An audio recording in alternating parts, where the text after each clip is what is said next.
श्रीगुरुभ्यो नमः। हरि ओम।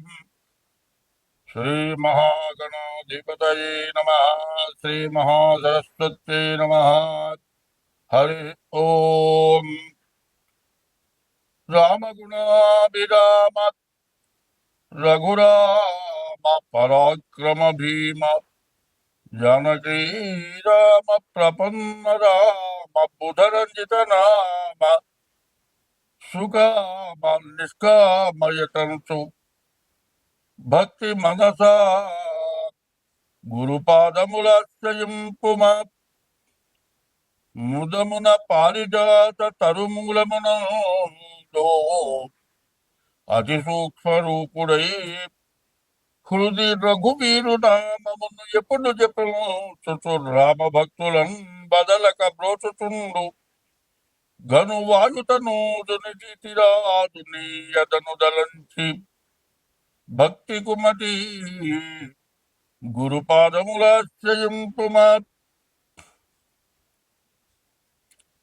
చిత్తశుద్ధిగా నీకు సేవ చేసదగా నిప్పుడమిలో జనుల మెప్పులకుగాదు జన్మ పావనతకై స్మరణ చేసదగా నిస్సాటి వారిలో ప్రతిష్టలకుగాదు ముక్తి కోసరమునే మృక్కి వేడదగా నిర్దండి భాగ్యము నిమిత్తంబు కాదు మిమ్ము పొగడను విద్యనే స్థితినే కాది కుక్షి నిండెడి కూటి కొరకుగాదు పారమార్థికమునకునే పాటుబడితే కీర్తికి నపేక్షపడలేదు కృష్ణవర్ణ భూషణ వికాస శ్రీ ధర్మపుర నివాస దుష్ట సంహార నరసింహసురిత దూర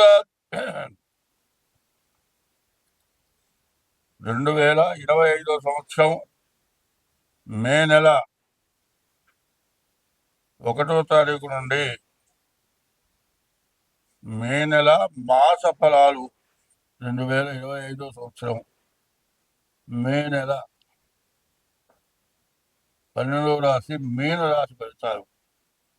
ఈ మీనరాశికి ఏలినాటి శని 2వ భాగం ప్రారంభమైంది.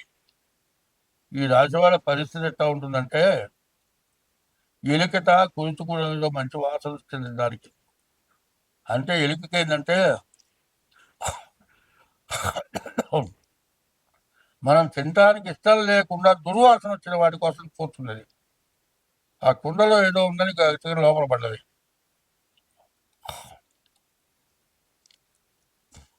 ఆ లోపల పడ్డ ఎలిక సగం దూరం వచ్చి మళ్ళీ కుండలో పడుతుంది. ఎన్నిసార్లు ప్రయత్నం చేసినా ఆ కుండలో పడ్డ ఎలిక బయటికి రాలేదు. దాన్ని ఎవరైనా తీస్తే గానీ ఆ కుండలో నుంచి ఆ ఎలిక బయటికి రాలేదు. దాని బాధ ఎవరు తీర్చలేరు. ఈ ఏలినాడు శనిలో ద్వితీయంలో అంటే జన్మ లగ్నంలో మీనరాశిలో ఉన్న శని అంత ఇబ్బంది పెడతారట. తర్వాత వీళ్ళకి పుట్టరాని బుద్ధులు పుడతాయి. ఈ జన్మంలో శని ఉన్నవాట ఓ పెద్ద గోతులో పడతాట. వాడు పెద్ద పైకెక్కి రాలేని పరిస్థితిలో ఉంటాట. ఎవరో మనబోటి వాడు చూసి అయ్యో అందులో పడ్డాడే, చెయ్యి ఇచ్చి వాడిని పైకి దిద్దాం అనుకుంటాట. వాడు ఏం చేస్తాడు, చెయ్యి ఇవ్వగానే పైన వాడిని గోతులో లాగుతాట. గోతులో పడేస్తాడు. పడేసి అలా నీ కింద గోతులో పడితే నువ్వు నన్ను తీసేవాడివా, నేను ఒక్కడనే ఉన్నా, నాకు తోడుగా నువ్వు కూడా ఉండు, నువ్వు నేను కలిసి పడదాం బాధ, ఒకరితో మాట్లాడుకుంటూ కూర్చున్నాం ఇక్కడ అని వాడిని కూడా అన్యాయం చేసి వాడిని కూడా భ్రష్టు పట్టిస్తారట. ఈ జన్మశని అట్లాంటి పనికిరాని పనులు చేస్తుందిట. ఎందుకంటే తినే ఆహారంలో మట్టికి అసలు పోస్తే ఏమవుతుంది, ఎవ్వరు తినరు. ఆ మట్టి ఎవరు పోసారో తెలుస్తుందో తెలియదు. మట్టే కాదండి, కొంతమందికి అది ఆనందం. తినే ఆహారంలో ఏం చేస్తారు, 10 మంది తినడానికి వంట చేస్తే ఆ యజమాని మీద కోపం ఉంటుంది. అన్నింటిలో కాస్త ఉప్పేస్తాడు. ఈ ఉప్పేసేపటికి తినడానికి ఎవ్వరికి పనికి రాకుండా నేల పాలైపోతుంది. చూసా, నా అంత మగవాళ్ళు లేడు, తినేదాన్ని తినకుండా చేశారు నా తెలివితేటలు అని గొప్పలు చెప్పుకుంటారు. అంటే ఈ జన్మశని అట్లాంటి పనికిరాని, ఎందుకు పనికిరాని పనులు చేయిస్తుంది. కాబట్టి ఎప్పుడు కూడా మంచి చేయడానికి ప్రవర్తించాలి. ఒక కష్ట టైంలో మనకి ఎవరైనా అపకారం చేస్తే ఇట్లాంటివి ఏదో ఒకటి చేసి మళ్ళీ వాళ్ళకి తిరిగి ఏదో చేసి కక్ష తీర్చుకుందాం అనుకుంటారు చాలామంది. అది చాలా తప్పు. మనకు బాధలు వచ్చినాయి అంటే పూర్వజన్మలోనో ఈ జన్మలోనో మనం చేసినటువంటి పాపం వల్ల మనకు బాధలు వచ్చినాయి. అటువంటి బాధలు వచ్చి పడటమే కాక వాడేదో చేశాడు, వాడి వల్ల నేను నష్టపడ్డాను, వాడిని ఏదో చేద్దాము అని ఆలోచించడం చాలా తప్పు. ఇట్లాంటి టైంలో ఏమవుతుందంటే భార్య ఉంది, 2 పిల్లలు ఉన్నారు, తల్లిదండ్రి ఉన్నారు, ఇంట్లో ఇబ్బంది, తల్లిదండ్రులకి భార్యకు కావాల్సినవి ఇవ్వలేక, పిల్లలు చదువు చెప్పించలేక, బయట వచ్చే ఆదాయం చాలక ఇబ్బంది పడే టైంలో ఒక మహాతల్లి బయలుదేరుతుంది. చాలా అందంగా ఉంటుంది, వీడితో బాగా మాట్లాడుతుంది, వీడు వెంబడి పడుతుంది. అబ్బా, ఇక్కడ నాకు చాలా బాగుంది అనుకుంటాడు. దాని వెంబడి పడతాడు, దాంతో తిరుగుతూ ఉంటాడు. ఇది ఎక్కడో పెళ్ళ దగ్గర బయటపడుతుంది. చూసావా, ఇంత కష్టపడి పస్తు పడుకొని వేళకి వాడికి అన్నం పెట్టి పంపిస్తే బయట కష్టపడి సంపాదించడం కాక దాని వెంబడి పడ్డాడు. దానికి మొగుడు పిల్లలు ఉన్నారు, అదేమో మొగుడు పిల్లలు వదిలిపెట్టింది. వీడియో ఇంట్లో పెళ్ళాం పిల్లలు వదిలాడు, ఇద్దరు ఏకమైనారు. ఏమంటారు, సినిమాలో పాట రాశారు, ప్రేమ పక్షుల మనం ఎవరేమన్నా ఇక వినం అంటారు. ఇట్లా మాట్లాడుకుంటూ ఆనందం అనుకుంటారు. ఇట్లా కొన్నాళ్ళ పాటు ఆనందంగానే ఉంటుంది. తెలిసిన తర్వాత ఏం చేస్తుంది, ఈ పెళ్ళాం ఉంటుంది, ఆమె తల్లిదండ్రులు ఉంటారు, అమ్మా నువ్వు బాధపడలేవు, పిల్లల్ని అక్కడ వదిలేసడానికి ఇంకో పెళ్లి చేస్తామని వాళ్ళు పెళ్లి చేస్తారు. నీ తల్లిదండ్రుల దగ్గర పిల్లలు వదిలేస్తారు, ఆమె పోయి ఇంకో పెళ్లి చేసుకుని ఉంటుంది. నీ అమ్మడబడ్డ ఆమె నీ దగ్గర వచ్చిన డబ్బులు అయిపోయినాయి కాబట్టి నిన్ను వదిలేస్తుంది. నీ పెళ్ళాం ఇంకో పెళ్ళి, నీకు పెళ్ళాం లేదు, నీ పిల్లల్ని సంరక్షణ చేసేవాళ్ళు లేరు. ఇక చూడండి, ఈ నరకం ఇంకోటి లేదక, అంత నరకం. ఈ చేసిన పని మహాపాపం. ఎందుకంటే పిల్లల్ని దిక్కు లేని వాళ్ళని చేశావు.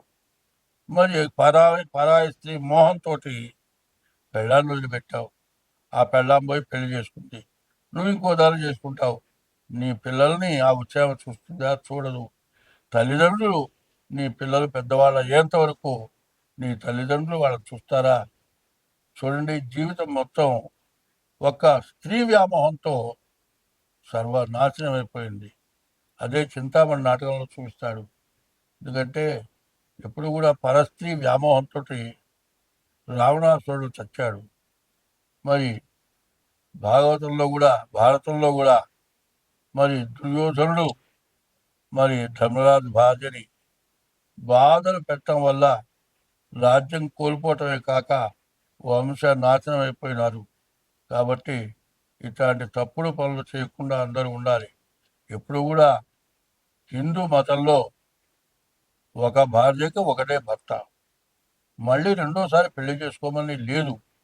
అయితే రెండో పెళ్లి ఎందుకు చేస్తున్నారంటే మరి భర్త పోయిన తర్వాత ప్రతివాడితో కలిసి తిరిగి తన ఆరోగ్యం నాశనం చేసుకొని పెద్దవాళ్ళకి అపరిదిష్ట చేయకుండా, అపరిదిష్ట రాకుండా ఉంటానే పెళ్లి చేస్తున్నారు.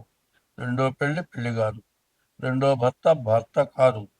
కాబట్టి ఎప్పుడు కూడా ఉన్నదాన్నే జాగ్రత్తగా చూసుకుంటూ, పిల్లలను జాగ్రత్తగా చూసుకుంటూ, ధర్మో రక్షతి రక్షిత, ధర్మాన్ని నువ్వు రక్షిస్తే నిన్ను ధర్మం రక్షిస్తుంది. కాబట్టి కష్టం వచ్చినప్పుడు బాధపడకూడదు, కష్టాన్ని గుర్తుపెట్టుకొని సుఖం వచ్చినప్పుడు జాగ్రత్త పడటం ఇది చాలా అవసరం. ఇట్లాంటి టైములు మళ్ళీ రావు. మరి జన్మశని చాలా బాధాకరమైంది. మీ జాతక రీత్యా చూపించుకొని దానికి ఏం కావాలో చేసుకోండి, అన్ని విధాలా బాగుంటుంది. స్వస్తి.